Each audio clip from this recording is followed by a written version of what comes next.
It was a hot summer day, and Phil was reclining in a luxurious chair out on the porch. He had lived in the Alps for years, ever since Will was about 5.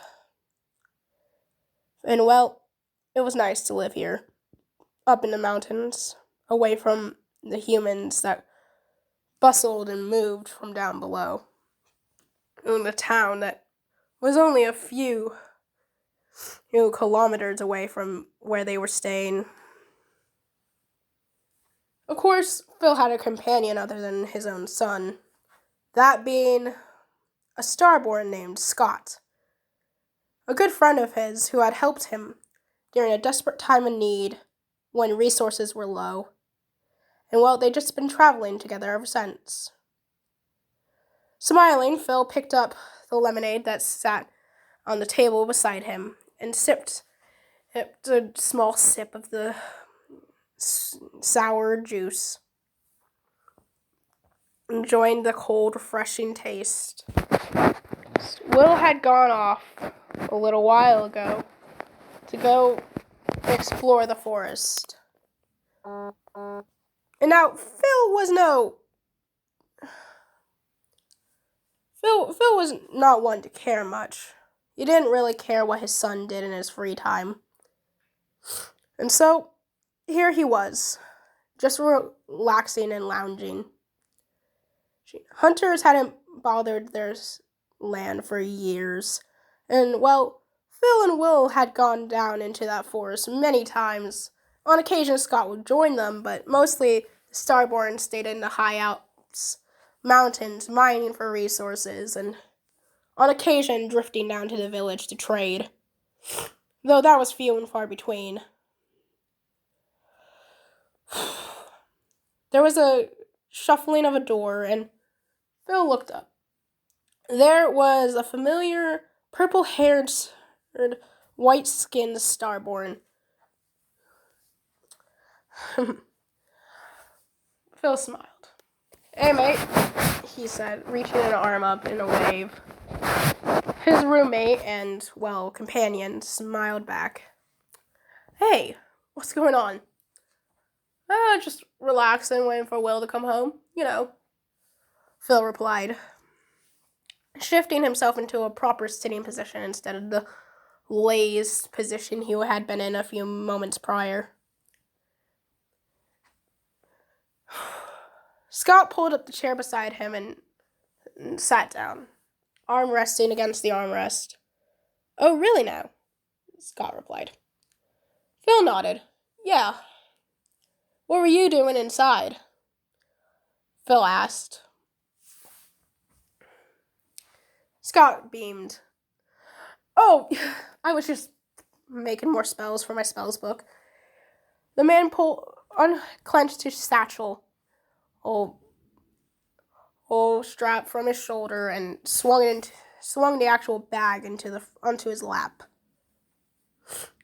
Unstrapping the bag, and he pulled out a beautiful old book that had a nice ribbon wrapped round. Untying the ribbon, Scott opened it. "Yeah, these spells are just more hiding spells for us, so we can hide our features a little bit better. I got one where it can change the color of my hair," he said, gesturing to the page. "Anything for wings?" Phil asked as he took another sip of lemonade. "Not yet, I'm afraid," Scott huffed as he closed the book. "I've been trying to find a spell for months now, Phil. Years even, ever since we met. And nothing. 4 years and no spell to hide wings." "Lady Death be damned," he hissed, his wings slightly flaring up against a lounge chair. Scott nodded. "Yeah, Lady Death be damned. I don't know, I think today I might go out and search for another stronghold for more books." "Alright, you haven't searched a stronghold in, 4 months now? You sure you can handle that alone? Sure you don't want me to go? Scott shook his head.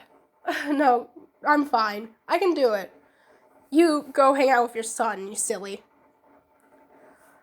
Yeah, well, I gotta wait for the little scamp to get back, Phil commented, taking yet another sip of lemonade. Scott nodded. Yeah. Hey, is he normally out for this long? The man looked up to the sun. It's just about becoming, roughly, late noon. Should be back by now, yeah?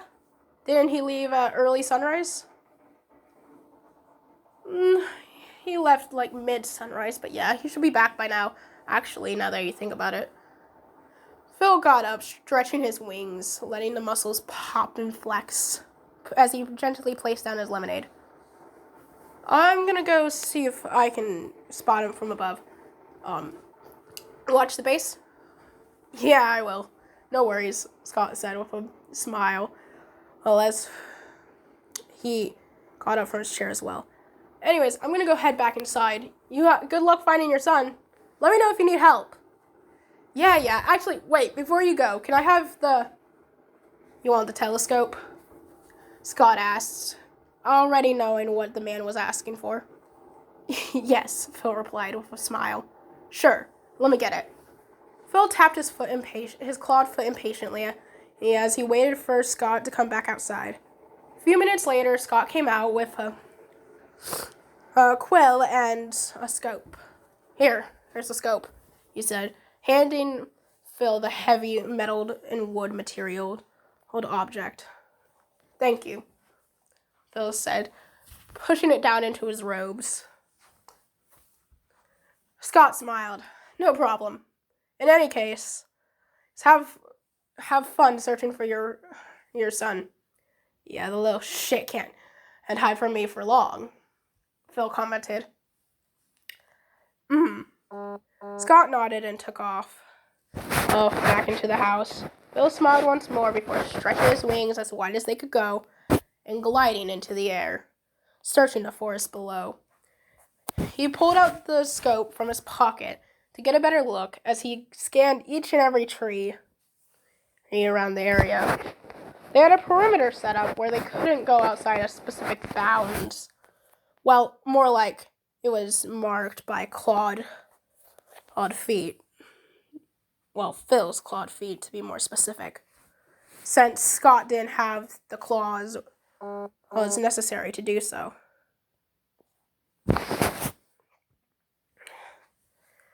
After Phil sighed as he landed. Best he start calling in Will's name. Will, come on, this isn't funny anymore, Phil called as he marched through the forest, his clawed feet crunching against the bracken and bramble below. Well, come on, mate, this isn't funny. He huffed. He knew he was scaring the local wildlife around him, but he didn't care. His son was more important. Well, Lady Death be damned. If you do not come out here this instant, and there will be no more flying lessons, Phil tried. Being reprimandative always worked for Will. He waited a few minutes, expecting his little avian son to come near, or looking in his eyes, expecting praise for coming out, or apologizing, on repeat for hiding. But none of that came. Instead, Phil was just met with the silence, the occasional crunch of a leaf from a deer, and the scurry of a squirrel across the tree. What the fuck? Phil walked on, looking the forest. Will, he tried. Something was wrong. Something was deadly wrong. And so, with that, Phil took off into a run. He didn't care if he nearly tripped over roots and brambles on his jog. No, more like sprint around the forest looking for his son. Will! Wilbur! He yelled. Wilbur! He called. He breathed out a sigh. All right, Soot, where are you? He hissed.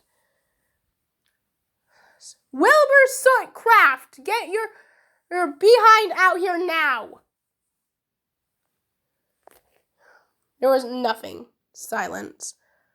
Though, however, there was a particular call of a crow. Ah! Phil looked up. Hello. Can you help me find my son? He asked. The crow just nodded. Hunted and took off. Phil waited, tapping his clawed foot impatiently until the bird came back. It called again and then grabbed his sleeve and started dragging him. All right, I'm coming, he said, following the crow as it took off into a speedy fly around, and Phil had to jog to keep up. Soon enough, though, he made it to an open clearing, a meadow. Of course, Will would come to the meadow. Why hadn't he thought of that first? Will loved the meadow. Whenever Phil would take him down here, it would be the meadow that Will would always ask to go to. However, the crow didn't take long to tug on his sleeve again. All right, I'm coming, he said. As he continued, the crow tugging at his sleeve every time Phil took a minute to stop. That was until he heard labored breath. Phil rushed over, and there was his son bleeding.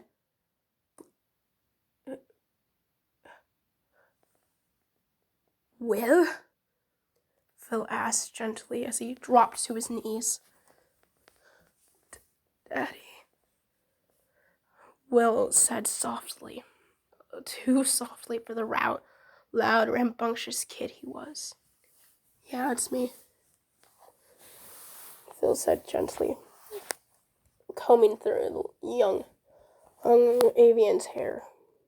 Dad, I don't feel good, he said. I know, Will. Phil looked into his pockets and opened his satchel, but he didn't have any medical supplies. God bless! Put his hand to the ground, tears falling from his eyes. Dad, why are you crying? His son asked weakly. Oh, nothing well. Dad, am I gonna go visit Lady Death? Wilbur asked. Phil's eyes immediately locked with Wilbur's. No, you're not gonna go visit Lady Death. No, I won't let that happen. Phil stated firmly, shaking his head and looking for anything at all. Anything. It was a call. Ah! Phil looked up to the crow. Go get Scott, he demanded. The crow just simply nodded and took off.